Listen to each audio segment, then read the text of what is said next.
जहां अन्नपूर्णा भंडार, अब आज तक बताया नहीं, अब बता देते हैं। जहां भंडारा चलता है ना अन्नपूर्णा, वहां पहले शमशान था और पूरे गांव के मुर्दा जलते थे और हम वहीं झोपड़ी बना के रहते थे, तो गांव वाले हमसे डरते थे। जहां रात को कोई नहीं जा पाता, ये हल्का सा लड़का, हम छोटे थे 12-13 साल के, तो गांव के लोग आते थे हमारे पास, बोले तुम यहाँ मरघट पे रहते हो शमशान में। और झोपड़ी थी, कोई आता नहीं था, चेला वेला ज्यादा थे नहीं। शनिवार मंगलवार को पहले बढ़िया दिन थे, 40-50 लोग आते थे, दिन भर दरबार लगता था और रात को जो है तमाशा होता था। एक आध भूत मिलता था, वैसा नहीं, आदमी में, तुम गड़बड़ मत समझना, आदमी में, उसी में बढ़िया हम रात निकालते थे। बढ़िया बढ़िया धूना जल रहा, चाय की चौकड़ी चली है, 4 बुढ़े गांव के हमारे चेला थे, उन्हीं को हम ज्ञान देते थे। एक बड़े जवान कहलाते थे, अभी भी हैं वो, अब थोड़ा मिलना कम हो गया, अब क्या बताएं, जब से टीवी में आ गए सब हालत खराब है। इसलिए तो हम शादी नहीं कर रहे कि जब टीवी में ये हाल है तो बीवी के बाद क्या होगा।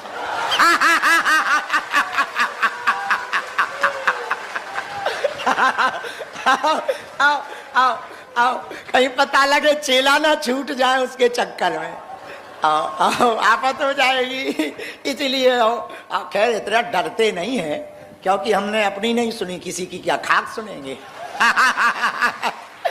तो हनुमान जी की कृपा, तो शमशान में बहुत आनंद लिया। एक दिन गांव के लोग आए, बोले गुरुजी आप गांव नहीं आजकल आ रहे हो, गांव आओ चाय पी जाओ, पहले आप गांव में आते थे चाय पीते थे। हमने कहा क्या आना, अब एक दिन तुमको ही यहीं आना है। उस दिन के बाद पूरे गांव में हल्ला हो गया कि बाबा सटक गया। हमने कहा भला हुआ, कम से कम ये समझ लिया भला हुआ, कम लोगों का आना हो गया और मजा। तो कई बार हम ऐसी खाजें इसलिए उपद्रव करते हैं ताकि जिनका हम पे भरोसा है वो टूट जाए, हमें मजा आता है, इसमें हमें बहुत आनंद आता। आओ तो वेलकम, न आओ तो भीड़ कम। आओ, ना तो हम किसी राजनेता के गुलाम हैं, ना हम राजनीति के गुलाम हैं। हम खाते हनुमान जी का है और गाते भी हनुमान जी का है, किसी के गुलाम नहीं है।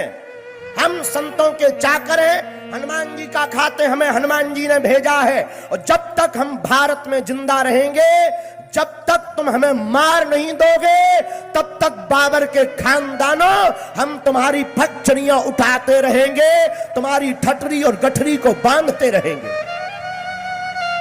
और आचार्य प्रवर, आपसे फिर भी बुराई नहीं, हम आपसे सहमत हैं कि आपके पास शास्त्र ज्ञान है, आपके पास विद्वत्ता है, आपके पास ज्ञान है, उसको वंदन है, पर अपने ज्ञान का सदुपयोग करें, ना कि दुरुपयोग करें।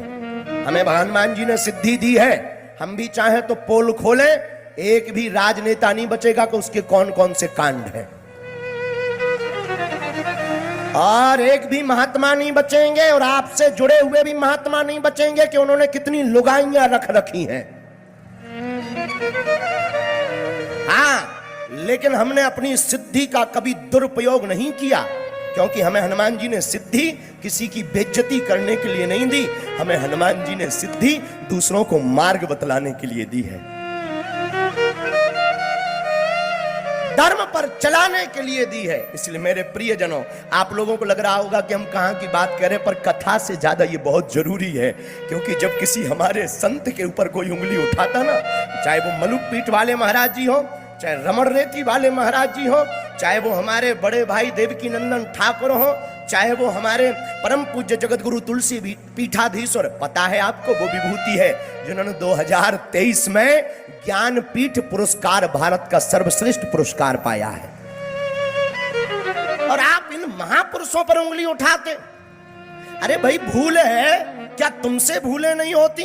अरे भगवान भी तो नर बन के आया, इतनी लीलाएं की, भगवान से भी भूल हो चुकी होगी, और कितनी भूलें नहीं होगी, और तुम कितनी भूलों का खंडन करोगे। अरे आपका कौन खंडन नहीं करेगा? अपने मंडन के लिए दूसरों का खंडन करना कहां का ज्ञान है, कहां की विद्वत्ता है? आप ज्ञानी हो सकते हो, लेकिन पूर्ण ज्ञानी नहीं हो सकते हो। हम स्वीकार करते, ना हमारे पास शास्त्र है, ना हमारे पास संस्कृत है, ना हमारे पास वेद है, ना हमारे पास पुराण है, लेकिन हमें गर्व है कि हम सनातनी हैं। हमें गर्व है हमारे पूज्य संत आचार्य चरण, आप भी हमारे लिए पूजनीय हो, आपके पास भी अद्भुत विद्वता है, आप पर भी हमें गौरव है। लेकिन आदरणीय महोदया अस्तु, हम आपसे प्रार्थना करके विनम्र निवेदन करबद्ध निवेदन कर रहे हैं, आचार्य प्रवर कृपा करके यह खंडन। और हाँ, हम वीडियो का जवाब वीडियो से नहीं देते हैं, हम बहुत दिल खोल पोल खोल बाबा हैं, ये बहुत स्पष्ट बात बता देते हैं। और भारत के हिंदुओं से सोशल मीडिया पर वीडियो देखने वाले उन लोगों से भी कहेंगे कि अगर तुम्हारा जमीर जिंदा है तो धर्म विरोधियों के वीडियो देखना बंद करो और उन्हें जवाब दो, जहां मिले वहां जवाब दो। ये सोहेल जो योगा चला रहा ना, आप अपनी बहन बेटियों को ठीक चाहते हो ना, इनके दुकानों पर इनकी एक बात बोले अंतिम, हमारे देवी देवता बहुत कट्टर हैं, राष्ट्रभक्त। पूछो कैसे? पूछो 1947 में भारत का बंटवारा हुआ, 33 करोड़ देवी देवता में एक भी नहीं गया पाकिस्तान।